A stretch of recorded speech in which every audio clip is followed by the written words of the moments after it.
Hello guys and welcome back to my YouTube channel complete solution study, जहाँ हम लोग class 7, 8, 9, 10 class का math पढ़ते हैं। तो जैसे कि आज तो हम लोग क्वाड्रेटिक इक्वेशन कर रहे हैं, जिसे हिंदी में द्विघात समीकरण कहते हैं, और ये है क्लास 10th के लिए।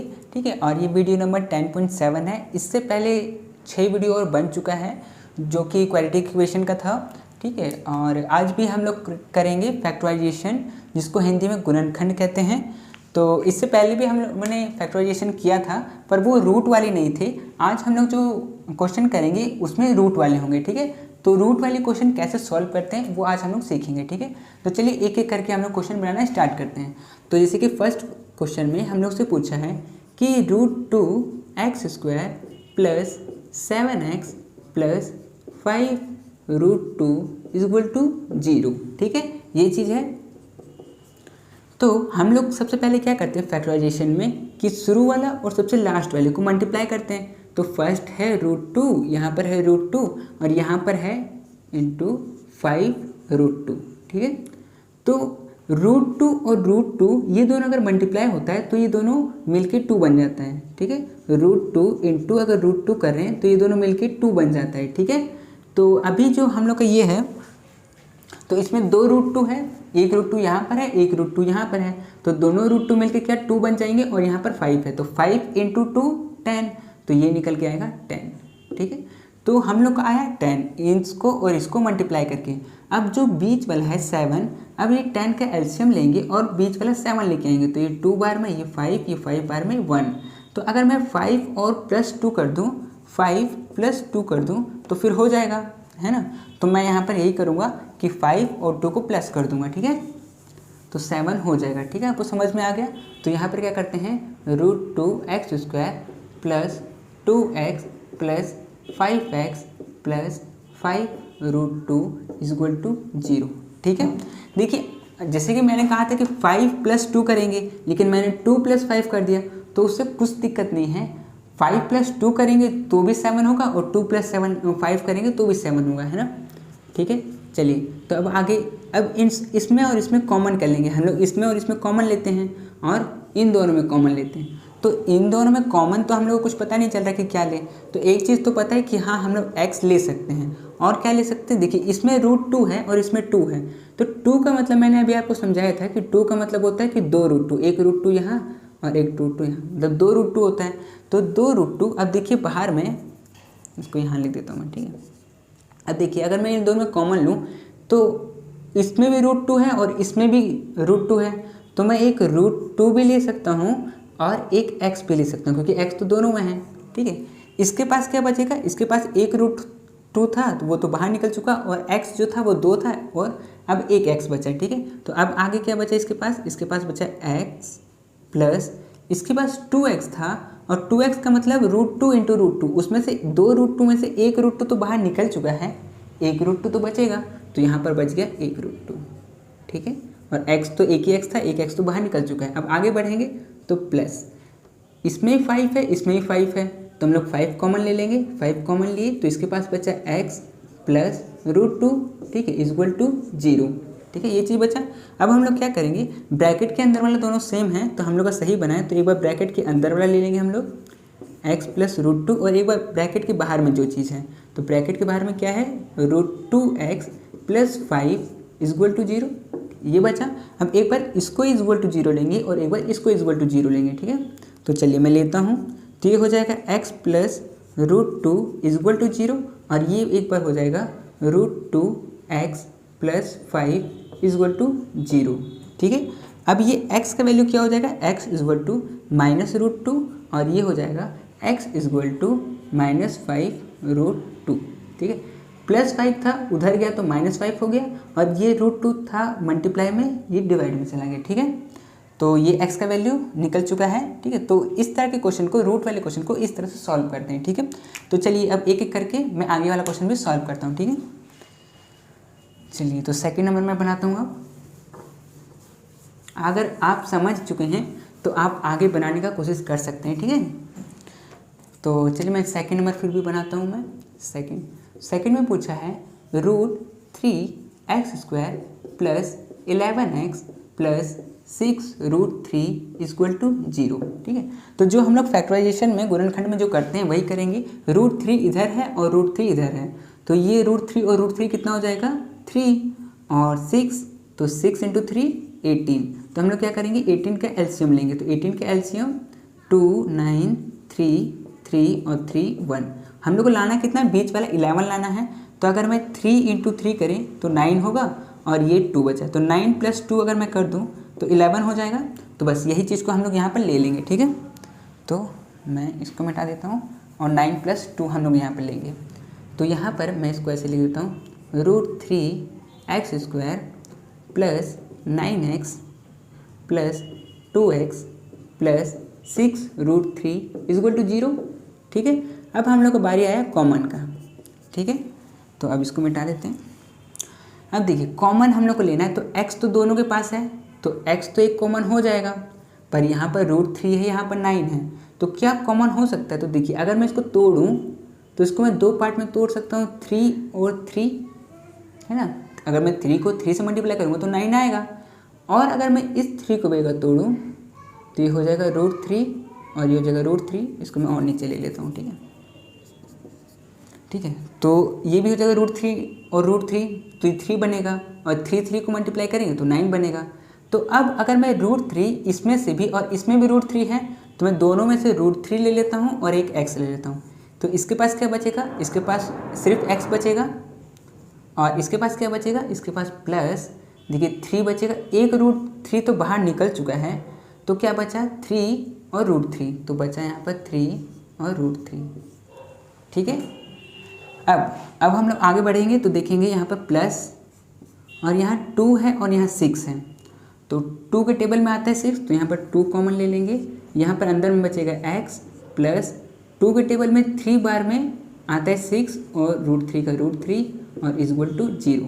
ठीक है, अब देखिए ब्रैकेट के अंदर वाला दोनों सेम आया है, तो एक बार हम लोग ब्रैकेट के अंदर वाला ले लेंगे, इसको ले लिए। अब ले लेंगे बाहर वाले को, तो √3x प्लस 2 इक्वल टू 0।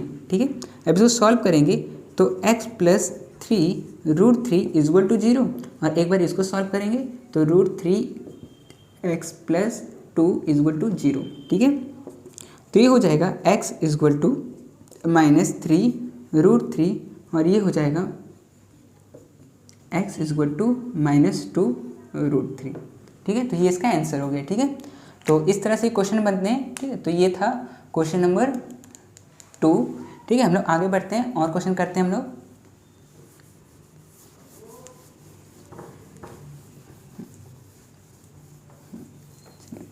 तो अब हम लोग करते हैं क्वेश्चन नंबर 3। ठीक है, तो क्वेश्चन नंबर 3 में हम लोग से पूछा गया है कि 4√3x² plus 5x minus 2 √3 equal to 0। ठीक है, ये है।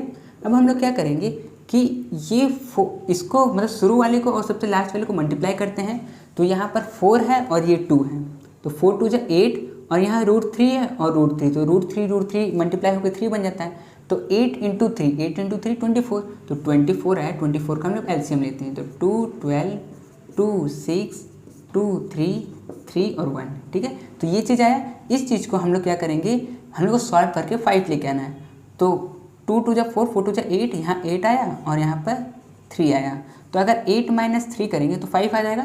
तो बस यही चीज़ हम लोग यहाँ पर कर देंगे। ठीक है,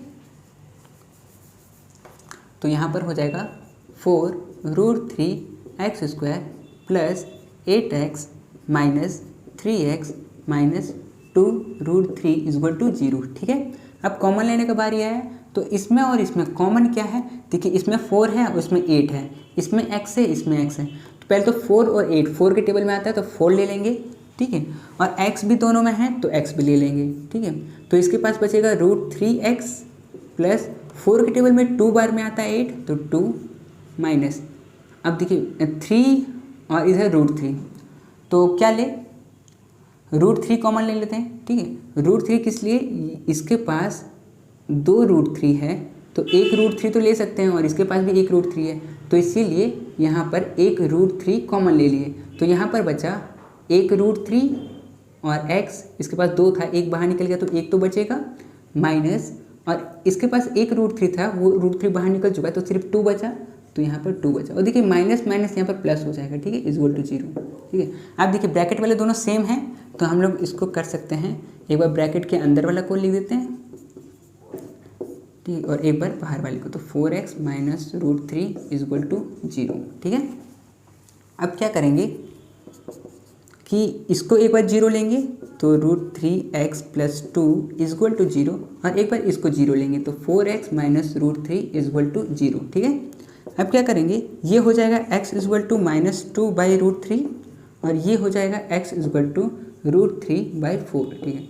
अब ये यहाँ पर -2 बाई √3 क्यों हुआ, क्योंकि ये +2 था, इस तरफ आया तो -2 हो गया, और ये √3 इसके साथ मल्टीप्लाई में था तो ये डिवाइड में चला गया। सेम प्रोसेस इधर भी, ये माइनस में था तो इधर गया तो प्लस में, और ये मल्टीप्लाई में था तो इधर गया तो डिवाइड में, ठीक है।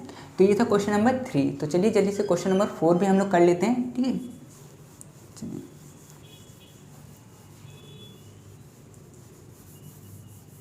चलिए तो क्वेश्चन नंबर 4 में हम लोग से पूछा है कि 3√7x² plus 4x minus √7 equal to 0 है, ठीक है। अगर मैं √7 और √7 को मल्टीप्लाई करूँगा तो 7 आएगा, और 7 को अगर 3 से करूँगा तो 21 आएगा, तो 21 का हमको को एलसीएम लेना पड़ेगा, तो 3 7 7 और 1, 7 माइनस 3 करूँगा तो 4 हो जाएगा, तो यहाँ पर 7 माइनस 3 करना पड़ेगा, है ना। तो चलिए यहाँ पर करते हैं, 3√7x² plus 7x minus 3x minus √7 equal to 0, ठीक है।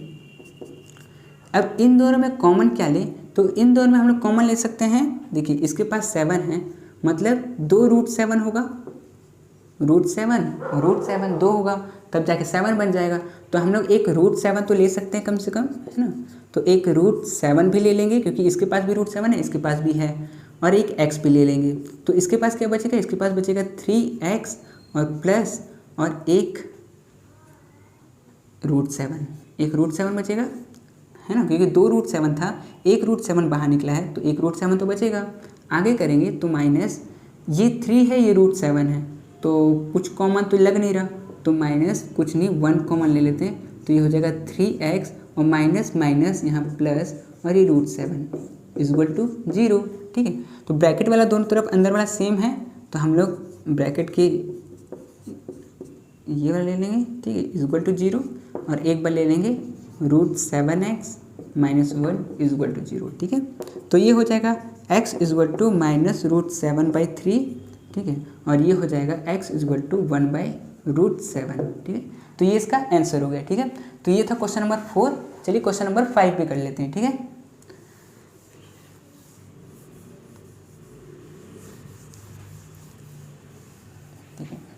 चलिए तो क्वेश्चन नंबर 5 में हम लोग से पूछा है √7y² है,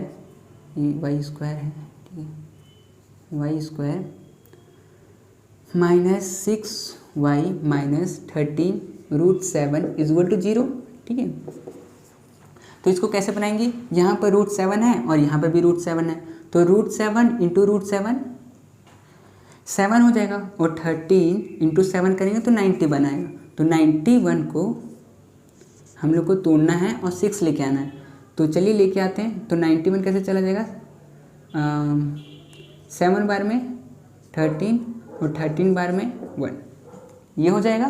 तो अब इस चीज़ में से -6 लेके आना है, तो अगर मैं 13 माइनस 7 करूँगा तो 6 आएगा, लेकिन मुझे 6 नहीं चाहिए, मुझे चाहिए -6, तो उसके लिए -13 और +7 कर देंगे, तो ये हो जाएगा -6, ठीक है। इस चीज़ को हम लोग यहाँ पे ले लेंगे, ठीक है। तो इसको मैं मिटा देता हूँ,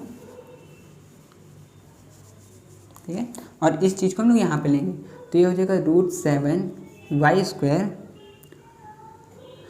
minus 13y plus 7y minus 13 √7 equal to 0, ठीक है। चलिए अब कॉमन लेने का बारी, तो अब कॉमन क्या ले, इन दोनों में कॉमन कुछ लग नहीं रहा, तो y कॉमन ले लेते हैं, क्योंकि y तो दोनों में है, तो y कॉमन ले सकते हैं। तो इसमें क्या बचा, √7y माइनस 13, ठीक है। इसमें देखते हैं, इसमें प्लस, इसमें और इसमें कॉमन में, इसमें जो 7 है तो उसको हम लोग √7 और √7 लिख सकते हैं, है ना। तो मतलब एक इसमें भी √7 है, इसमें भी √7 है, तो √7 एक कॉमन आ जाएगा। और क्या कॉमन हो जाएगा, और तो कुछ कॉमन लग नहीं रहा, तो कुछ नहीं करेंगे, ठीक है। इसको मैं मिटा देता हूँ। इसके पास 2 √7 था, एक बाहर निकल गया तो एक तो बचेगा यहाँ पर, तो √7y बच गया। और इसके पास √7 था, वो बाहर निकल चुका है, तो इसके पास क्या बचा 30 = 0, ठीक है। तो इसको अगर हम लोग सॉल्व करेंगे तो ये हो जाएगा एक बार पहले ब्रैकेट के अंदर वाला ले लेते हैं, तो √7y - 13 और एक बार बाहर वाला मतलब y + √7, ठीक है, = 0। अब इसका अगर वैल्यू निकालेंगे तो एक बार इसको करेंगे 0 = 0 और एक बार इसको 0 करेंगे तो y + √7 = 0, ठीक है। अब y = 13/√7 हो जाएगा ये वाला, और ये वाला हो जाएगा y = -√7, ठीक है। तो इस तरह से ये क्वेश्चन को सॉल्व करना था, ठीक है। हाँ, तो चलिए क्वेश्चन कंप्लीट हो गया, ठीक है। तो ये 5 क्वेश्चंस है जिसको आपको घर में भी बनाना है, तो ये आपकी होमवर्क है और इसको बना के प्रैक्टिस करिएगा। इस तरह के क्वेश्चन एग्ज़ाम में आते हैं, ठीक है। तो ठीक है, आज के लिए इतना ही, बाकी करते हैं और क्वेश्चन अगले वीडियो में, ठीक है।